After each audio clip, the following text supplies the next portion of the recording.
Sean right here. Yo, what's up? It's obviously been a little bit since we last saw you. I'm sure you wanted to be more active. So I guess before we talk about the actual fight on Saturday, how frustrating was it? Because, you beat a former champion in a 5-round fight in his backyard. You would assume, 5-round fights are coming, number one contenders are coming. It just felt like we were waiting for you to get a fight. Did you feel the same way? Yeah, kind of. I went to Canada, watched the title fight, watched them fight, and I assumed I was going to get something like in the summertime, but it didn't come. I did get offered something for August, but that didn't happen. But yeah, I thought I was going to be a little bit more active, not by choice. I wanted to fight more, but it is what it is. Here we are, and I'm ready to go. Was this best case scenario then? I know you had to wait out for a bit. You wanted to be active, but to get a high-level fight against a guy with a lot of hype in MSG has to be best case. Yeah, it's a huge fight. MSG, huge card, title fight in my weight class against an undefeated guy, up-and-comer. Yeah, big fight, big stakes, and I'm going to make the best of it. He was in here and he kind of understood, because I remember when you lost to Bilal, it was kind of like, that was good for you, like the pressure of being undefeated. And he goes, he experienced that like long ago, even though he's technically undefeated pro. Yeah.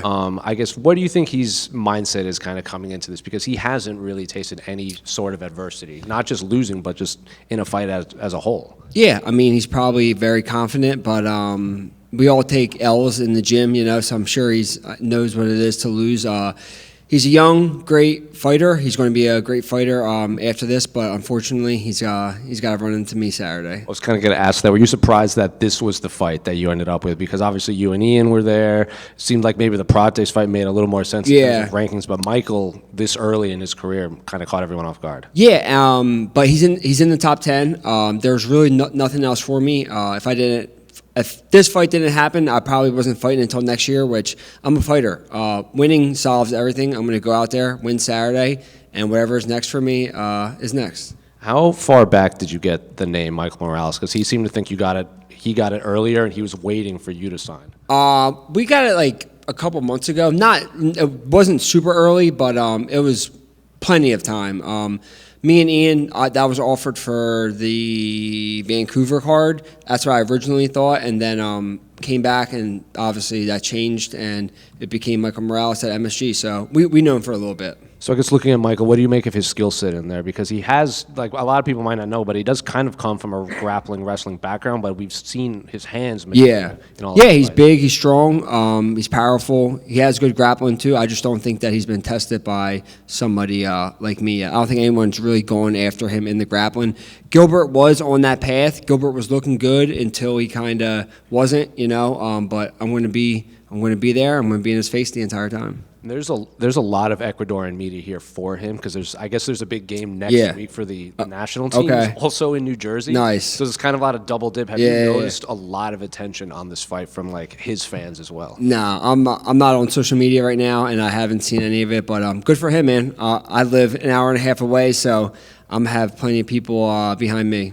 And then last one for me, I'm sure you've been asked this a bunch, but like there's a lot of welterweight fights coming up. It seems I guess the majority of us kind of assume best performance title shot. Yeah. You have Kamaru throwing his name in the hat. So I guess what do you make of this kind of welterweight round robin happening? Yeah, it's it went from nothing happening to everything happening. So, but it's good.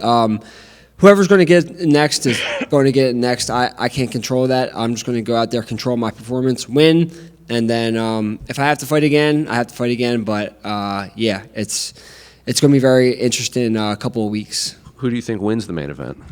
I'm going to go with Jack. I think Jack's going to get it done. You think he gets it done inside 5 or goes to decision? I don't know, man. It's a tough fight. And I say that, and then Islam could go out there and sub him. So, I'm just looking forward to watching it. Hopefully, UFC lets me be front row after I get a win. And I know you said you're not on social media, you don't kind of see this, but a lot of people in like Islam's camp kind of see you as like, that's a tough fight. Like, that will be a tough fight. Yeah. I mean, respect to them. They're a great camp, great people. I think it's going to be a great fight, and I'm really looking forward to seeing how Islam looks at 170. Sean, right here. Hey, what's up, brother? Good. How you doing, man? Good, man. Obviously, I want to go touch on what Jose just asked you. Kamaru threw his name in the ring, but so did Islam. Islam mentioned Kamaru. Yeah. What's your thoughts on that? I think if you look at it, Kamaru's a former champion. He had one of the longest win streaks at welterweight as a champ. So, of course, everybody wants to get that name on their resume, and I think it's a favorable matchup for Islam. So, of course, he's going to throw it out there. But yeah, Usman is definitely in there. He's definitely in the talks, but I think he has to win one more at least before you even start considering him for the title shot. So yeah, it's a little crazy. Everyone wants a title shot, but no one wants to fight for it. Yeah. So obviously we get a bunch of welterweights, asking very similar questions to them, and they all kind of like pound the table for themselves to get the next title shot. You're kind of passive with it. Are you worried because of that? You're not. You'll be the highest ranked guy in the card. Yeah. You beat the undefeated Michael Morales. You beat a former champion, Leon Edwards. But you're not the one saying, "Yeah, I'm the next guy." Are you worried they'll skip you because of that? No, because like I said, I'm not worried about it. I had a point in my career where all I wanted was a title shot. I got the Bilal fight. I thought that was going to be the easiest fight of my career. I lost that fight, and I was expecting to get a title shot after that, So I'm not rushing things anymore. Whatever happens, happens. My path is my path, and I'm going to go out there Saturday night, do my thing. If I get the title shot next, great. If not, I'm a fighter. I'm just going to keep fighting people until I'm undeniable and I get the shot. I don't want to be one of these guys saying, I deserve this, I deserve this. You earn what you get here, so I'm going to go out there, I'm going to earn my shit.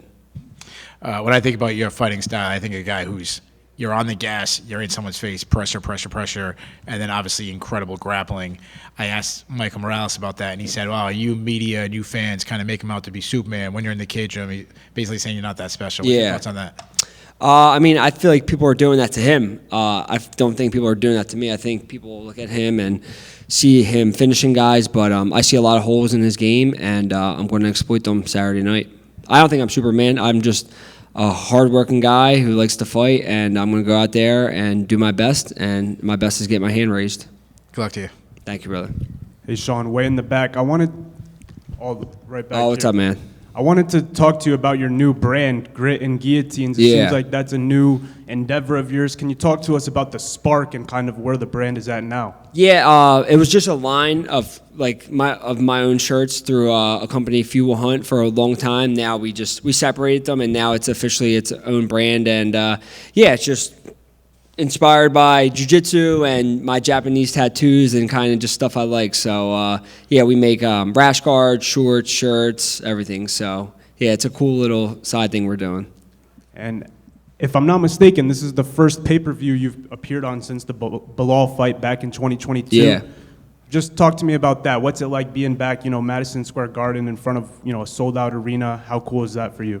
Yeah, it's huge, but I'm not going to let it, I won't look back on it until the fight's over, I fought Leon Edwards in the O2 Arena on 4 weeks' notice, and I think that was a huge stage for me to go and do that. So I got to drive up here with my boys, my team, my wife and my baby are driving up tomorrow, so it feels like I'm home, man. This is a home court game for me, and I'm looking to show out Saturday. And last question for me, a lot of guys in your situation, in your position, like in the rankings and stuff, I don't think a lot of people would take a fight, so far down in the rankings. How confident are you in your abilities? Because this is a fight that matters a lot, obviously, but the confidence has to be pretty high. Yeah, I'm confident against anybody. If I'm as good as I say I am, I should be able to beat anybody in the division. I would have to fight Michael either now or later, so fuck it. I might as well get him out of here now and then deal with everybody else after that. I think a lot of guys jockey for position and stuff like that, and I've been there in my career trying to do that before, and it didn't get me anywhere. So I'm going to show I'm the best welterweight. I'll beat Michael, and then if I get the shot after that, great. If not, I'll beat up Kamaru. I'll beat up Ian if he wins. I want to rematch. I want to fight Bilal again, no matter what happens in his career or my career. Nothing against him, but that's just one I want to get back. So there's plenty of fights out there for me, but I'm going to deal with Michael Saturday, and then we'll go from there. Thank you. Thank you, brother. Hello, Sean, over here. up, Greetings from Ecuador. By the way, I just Sorry, came for the sorry. UFC. I didn't came for the match. Okay. So I want to ask you. Everybody's talking about your great grappling. Yeah. Everybody knows you're a great grappler. Yeah. And a lot of people seems like they are watching a fight against both of you on the ground. But are you ready to be on the foot and striking? I've been sparring with Joe Pyfer for 6 to 7 weeks, so I think I'm ready to get hit anybody. Joey's a much bigger, harder puncher than than Michael and anybody else in 170, probably 185 too. He's probably the hardest puncher. So yeah, we've been getting after it. So I'll be ready wherever this fight goes. So Michael has a background on wrestling also, so maybe he will be able to work on you. You talk about his soft points. Can you talk about? Yeah, he's definitely a good grappler, but I never wrestled a day in my life, and I've gone against D1 wrestlers, and they think that I've wrestled at the highest level, and I never did. So accolades like that really don't mean much in the room. You know, you can wrestle for this team, this country, that country, but it doesn't mean anything when you're mixing it up in MMA, and I think I'm the best at doing that. Drew St. Pierre never wrestled a day in his life, and look what he did. So he's very used, the last one for me, he's very used to fight at the apex, so the octagon is smaller than in other arenas. This was something you thought about it? Yeah, it's big. We'll be able to move around, but eventually we're going to find each other, and I'll get my hands on them, and I'll get the fight where I want. Thank you so much. Yes, sir. Sean, one more. What's up, brother? Just quick. You know, you've talked about it a bunch about, you know, not being undefeated and how that did win. Yeah. This scrum in particular, you keep bringing up like that. I used to be like that. I used to jockey. Yeah. Do you kind of tell that to young fighters in your gym now? Like maybe you didn't Yeah. have someone tell you Yeah. that then, and now you want to play that role now? Yeah, 100%. I think we all, undefeated sounds great, but you never get, most people, if you're going undefeated, you're probably not fighting the test that you should fight, and eventually you're going to fight somebody, and eventually you're going to lose, and that's fine. It's a learning lesson. You can't let it break you. I took it. It made me a way better human, a way better fighter, a way better everything in my life. So it did nothing but great things for me. And yeah, not saying go out there and lose a fight, and it's going to, but adversity is just going to make you better, and adversity made me better, and I'm a way better man today for it. Thanks, bro.